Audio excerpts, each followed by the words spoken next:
Hello and welcome. My name is Brian Kaplan. I'm editor of The Banker, and we're at the Institute of International Finance Spring Meeting in London. I'm here with Andreas Treichl, who's the Chairman and Chief Executive of Erste Bank of Austria. So welcome. Thanks, Brian. Let's talk a little bit about regulation to start off with. It's clearly one of the key themes of the conference. Yep. And I know that you're very concerned about the ECB's stress testing program. What are your concerns? It's not so. I mean, I principally think it's a very good exercise. There's some parameters that I don't really understand. I fail to understand why a country like the Czech Republic is substantially harder hit in the stress test as some of the southern European countries. But we accept whatever has been given to us. So in principle, I think the exercise is a very good one and valid one if it leads to a lot more transparency. What would of course also lead to more transparency is if the substance of the stress had been known to us and not only the result. Okay. All right. Now, Erste Bank is obviously clearly a big player in Central and Eastern Europe. I mean, it's been a rocky area in some respects over the last few years.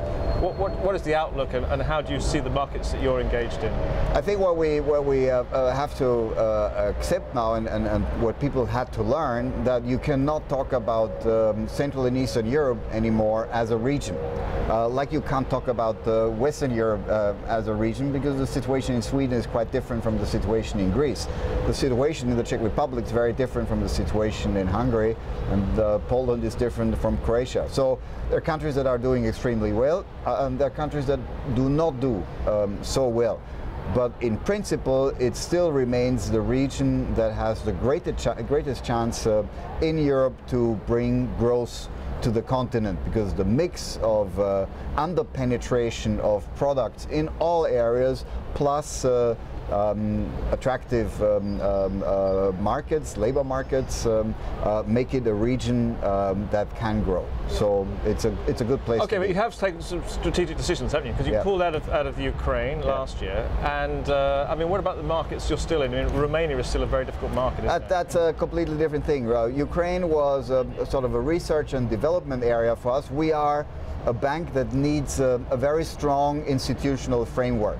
You can talk about a lot of things in Romania and in the Czech Republic and in Slovakia about corruption, whatever you want. But they are part of the European Union, and one of the advantages of the European Union is that it leads to a strong institutional framework at some point in time. Brings a lot of disadvantages, but that is the advantage. That was not the case in Ukraine. Ukraine is a rather wild place. The way we do business obviously is not fit to match the skills that you require in very wild markets. Okay. Thank you very much, Mr. Treichl, and have a great conference.